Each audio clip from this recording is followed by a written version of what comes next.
오늘의 문학 산책 주띵커와 함께합니다. 네이버 블로그 김종원 작가님과의 대화. 말에도 마음이 있다. 낮에는 대학에 다니고 저녁에는 치열하게 시를 쓰며 살던 어느 날이었다.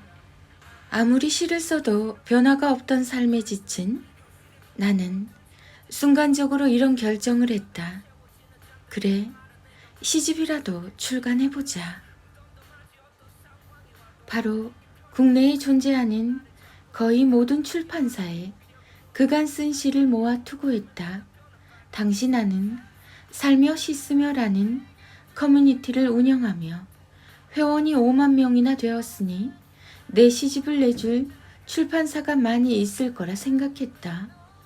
하지만 결과는 참담했다. 단 하나의 출판사도 내게 답신을 주지 않았기 때문이다. 그렇게 더욱 깊은 시리에 빠져 지내던 어느 날 꽤 명망 있는 출판사에서 연락이 왔고 기쁜 마음에 바로 약속을 잡고 방문했다. 당시 나는 이미 시집 출간 계약을 마친 사람처럼 이런 생각에 빠져 있었다. 이제 내 이름으로 나온 시집을 갖게 되는 건가? 그러나 출판사 대표는 나를 보자마자 이렇게 말했다. 세상에 좋은 글을 쓰는 사람은 많아요.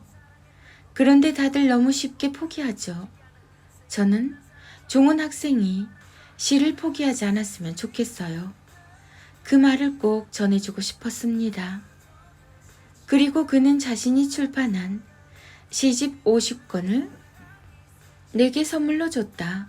당시 시집 출간을 할 수 있을지도 모른다는 희망을 안고 방문했기 때문에 실망할 수도 있었지만 오히려 시집 출판보다 더 귀한 선물을 받았다고 생각했다. 이런 결심을 했기 때문이다. 그래, 포기하지 말자. 끝까지 쓰자. 그 결과 지금 나는 시집 한 권이 아니라 80권을 펴낸 작가가 되었다. 작년에만 11권을 출간했고 올해 역시 작년과 다르지 않다. 한 사람이 진심을 다해 조언하면 그걸 들은 한 사람의 인생은 진심으로 꿈을 갈구하게 된다. 말에도 마음이 있다. 말의 소리는 멀리 가지 못하지만 말의 마음은 어디든 날아가 그걸 느낀 사람을 행복하게 해준다. 힘들었지만 말이 나를 구했고 아팠지만 말이 나를 치유했다. 말할 수 있다면 당신은 자신은 물론 모든 사람의 삶을 구할 수 있다. 우리말 예쁘게 하기. 예전에는 영어를 유창하게 하는 사람이 멋지게 보였는데 이제는 우리말을 예쁘게 할 줄 아는 사람이 참 근사하게 느껴진다. 영어도 좋지만 무엇보다 우리말을 예쁘게 하는 사람이 더 많아졌음 참 좋겠다. 우리말 예쁘게 하기? 이 제목으로 책 하나 쓸까? 카카오 채널 김종원 작가님의 생각 공부. 불편한 감정과 이별하세요. 저 사람 나한테 왜 이래? 나랑 지금 싸우자는 건가? 간혹 처음 만나는 자리에서 절로 이런 생각을 갖게 만드는 무례한 사람을 만날 때가 있다.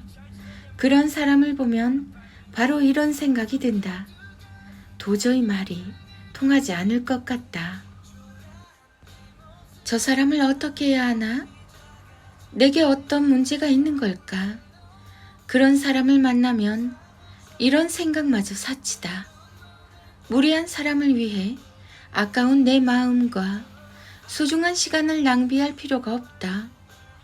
물론 모든 사람은 다 소중하다. 이해하려는 마음도 귀하다. 그러나 당신이 세상에 존재하는 모든 사람의 감정을 다 이해할 수는 없다. 서로 생긴 게 다른 것처럼 같은 장면도 사람에 따라 모두 다르게 느낀다. 돌도 바위도 모래도 서로 모양이 같은 것은 하나도 없다. 인간이 느끼는 감정도 그렇다. 모든 사람의 감정을 알 수도 없고 그 모든 감정을 억지로 받아들일 필요도 없다. 내게 주어진 감정에 집중하며 같은 감정을 추구하는 소중한 사람들과 우리만의 나날을 만들어 나가면 된다. 내가 있어야 세상도 있는 거다. 그러니 타인을 의식하는 시선에서 벗어나 조금 더 자기 자신의 감정에 충실하자. 오늘부터는 조금씩 더 나를 불편하게 하는 감정과 이별하자. 자신의 감정에 충실한 사람만이 자기만의 세계를 만들어 나갈 수 있다. 2023년 7월 김종원 작가. 상상과는 전혀 다른 현실 육아의 깨달음. 현실 육아는 늘 기대와 전혀 달라서 우리의 마음을 무겁게 만듭니다. 공부 문제가 가장 현실적이죠. 아이에게 이것저것 열심히 시키면 그 시절 나보다는 공부를 잘할 줄 알았는데 놀랍게도 아무리 시간이 지나도 딱 어릴 때 내 수준을 보는 것 같습니다. 그런데 더 충격적인 건 공부만 그런 줄 알았는데 성격까지 나와 꼭 닮았다는 사실입니다. 어쩜 이럴까요? 내 어릴 때 모습을 보는 것 같습니다. 노는 것도 마찬가지입니다. 스마트폰 사용을 금지하면 그나마 좀 공부할 줄 알았는데 이제는 다른 걸로 신나게 놀고 있죠.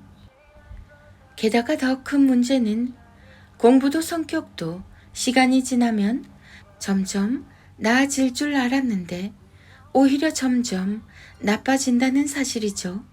그러고 보면 아주 어릴 때부터 늘 이런 식이었습니다. 아직 일어서지도 못하는 작고 어린 아이를 보며 조금이라도 의사 표현을 하게 되면 키우는 게 좀 쉬워질 줄 알았는데 5살은 5살이라서 힘들고 10살은 10살이라서 힘들죠. 사춘기야 뭐 말하면 입만 아프죠. 그래요. 아무리 시간이 지나도 육아가 쉬운 날은 단 하루도 없었습니다. 육아가 쉬우면 그건 육아가 아니겠죠. 현실 육아는 참 냉정합니다. 아이는 부모에게 받은 것만 내면에 담을 수 있죠. 당신의 아이는 당신의 모습 그대로 자랄 것입니다. 아이가 어떤 모습으로 자라기를 바라나요? 당신이 원하는 모습을 매일 아이에게 보여주세요. 당신의 눈빛과 태도, 그리고 아이에게 들려주는 말이 오늘도 아이를 키우고 있습니다. 아이는 매일 실수합니다. 하지만 그건 실패를 의미하진 않아요. 이 말을 꼭 기억해 주세요. 그럼 아이의 모든 실수가 성장 에너지가 되어 어제보다 빛나는 오늘을 맞이하게 될 것입니다. 부모는 아이의 모든 순간을 사랑하는 것이지 아이가 잘했던 순간만 사랑하는 게 아닙니다. 아이의 모든 순간이 찬란한 빛입니다. 66일 인문학 대화법, 66일 밥상머리 대화법, 김종원 작가. 김종원 작가, 육아소통, 육아맘, 육아일기, 육아일상, 육아스타그램, 육아정보, 자녀교육, 부모교육, 66일 인문학 대화법, 66일 밥상머리 대화법. 데이 중3 아이들의 낭송이 이어집니다. 인문학의 대가 김종원 작가님의 하루 한 장 369 인문학 달려. 부모가 시처럼 살면 아이는 자기 삶의 시인이 된다.